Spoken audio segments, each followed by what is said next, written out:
26वीं आईनी तरमीम के मामले पर बिलावल भुट्टो जरदारी और सरदार अख्तर मेंगल की मौलाना फजलुर रहमान की रिहाइशगाह पर मुलाकात हुई। मजीद जानते हैं डॉन न्यूज के नुमाइंदे अब्दुल्ला मोहम्मद से। अब्दुल्ला, इस मुलाकात का अहवाल बताइएगा।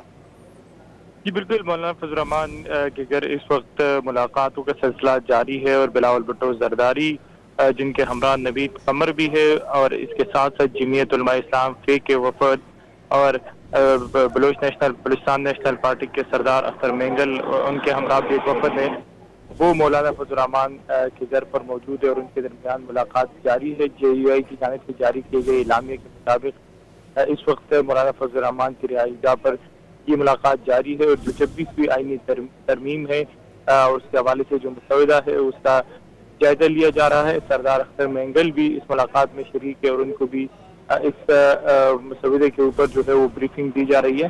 तो मौलाना फजलुर रहमान के घर इस वक्त ये मुलाकात जारी है, जबकि पाकिस्तान तहरीक इंसाफ का वफद भी मौलाना फजलुर रहमान की रिहाइशगाह पर मौजूद है। जी बहुत शुक्रिया अब्दुल्ला।